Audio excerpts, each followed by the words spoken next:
ভারতীয় সেনাবাহিনীকে বাংলাদেশের দিকে নজর রাখতে বলছেন। খুব ভালো কথা, নজর রাখেন, নজর আমাদেরও আছে।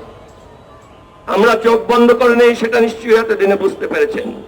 বাংলাদেশ সেনাবাহিনীকে বলবো, উলফ প্ল্যান্ট একটা শব্দ ছিল বাংলাদেশ সেনাবাহিনীতে।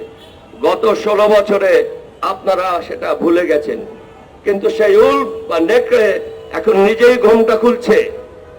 আপনাদের আবার উলফ প্ল্যান্ট কনসেপ্টে ফিরে যাওয়া উচিত।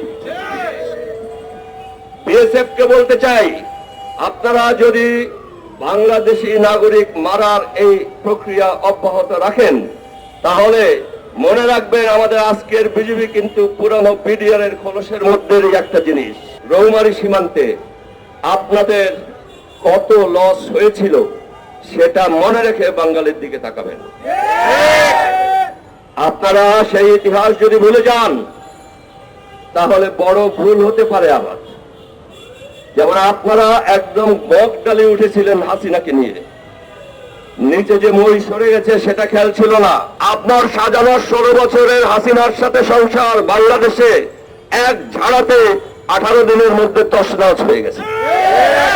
আপনারা যদি বাংলাদেশকে আপনাদের ভুল বৈদেশিক নীতি দিয়ে অস্থির রাখতে চান, তাহলে আমাদের অস্থিরতার ঢেউ আপনাদের এই দুর্বল জাতিগুলিকে, দুর্বল রাজ্যগুলিকে এমন ভাবে ভাসিয়ে দিবে যে সেই ঢেউ যখন স্তিমিত হবে, তখন ওগুলি অনেকটাই আপনি খুঁজে নাও পেতে পারেন।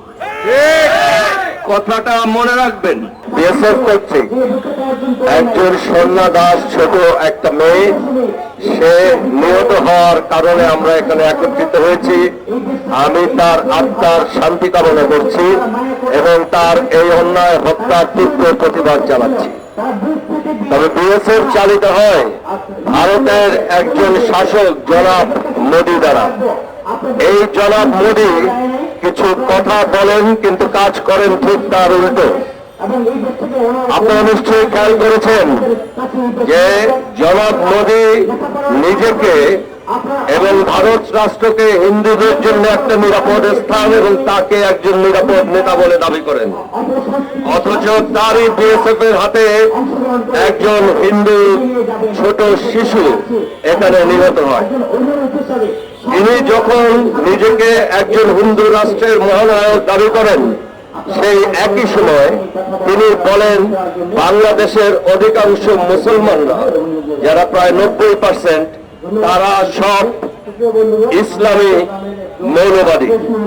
উনি এই দেশের আরেকটা বৃহৎ দল বিএনপিকে বলেন মৌলবাদীদের দোসর। বাকিদের উনি হয় বলেন পাকিস্তানের আইএসআই গুপ্তচর অথবা চীনের সাথে হাত মিলিয়ে চলে। এই মোদী বাংলাদেশে কোনো বাঙালিকে দেখেন না।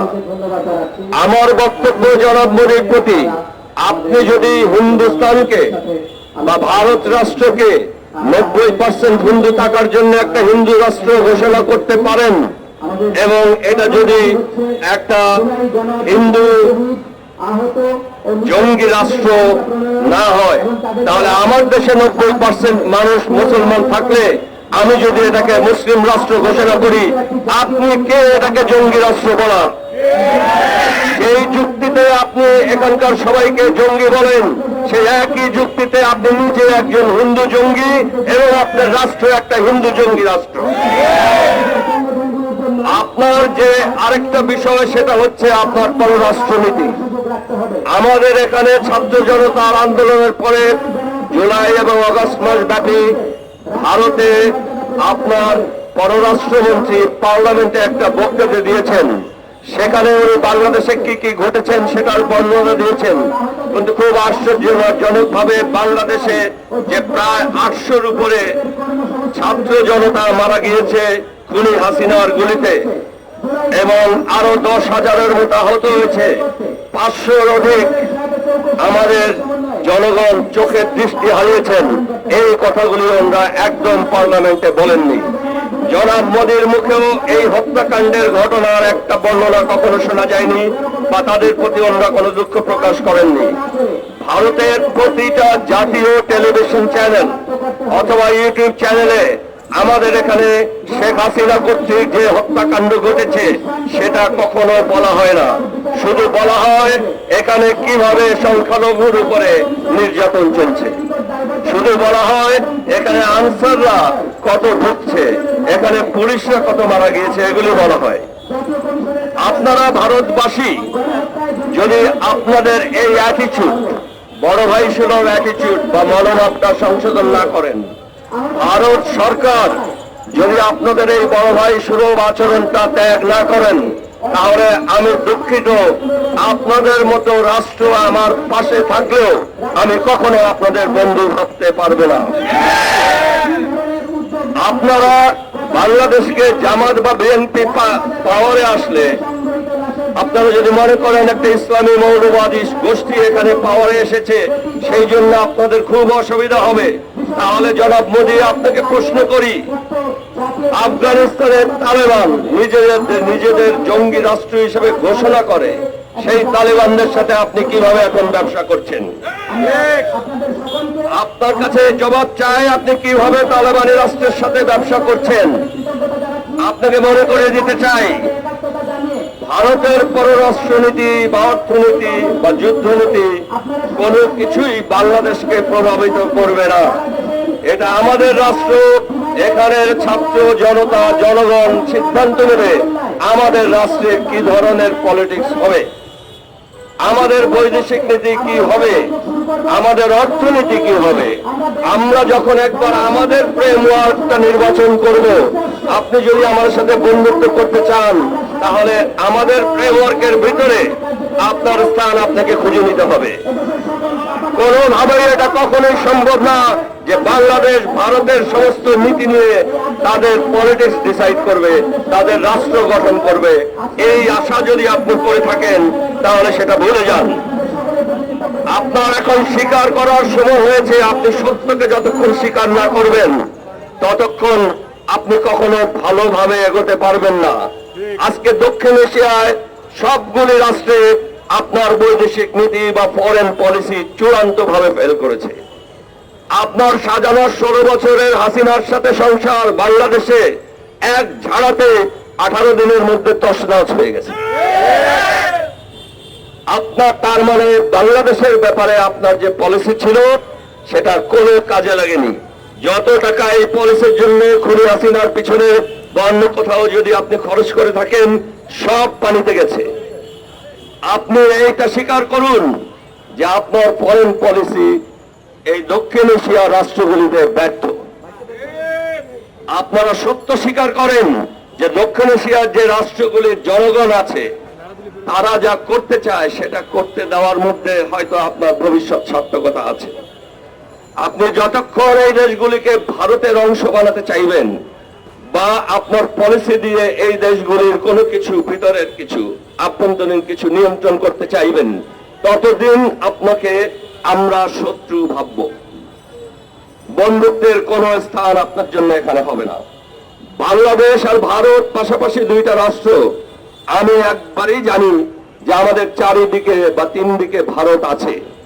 এটা যেমন আপনারা মনে করেন আমাদের একটা দুর্বলতা, আমি মনে করি এটাই আমার সবথেকে বড় শক্তি। যে আপনার যে সমস্ত রাষ্ট্রগুলি নানা রকম সংকটে আছে, অর্থনৈতিক সংকট, রাজনৈতিক সংকট, আরো অন্যান্য সংকট, সেগুলি সব খুব দুঃখজনক ভাবে আমাদের বাংলাদেশের সাথেই আছে। ডাইনে বায়ে উপরে নিচে বিভিন্ন জায়গায় আছে।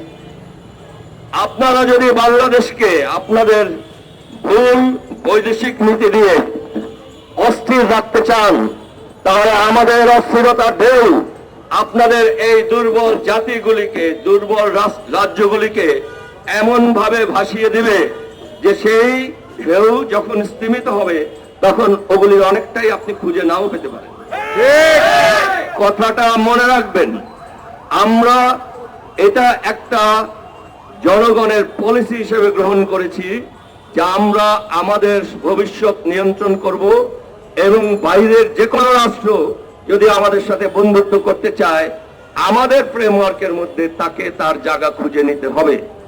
আমরা আমাদের কোনো পলিসি বা কোন রকম কার্যক্রম কোনো বন্ধুত্ব পাওয়ার জন্য বিঘ্নিত করব না।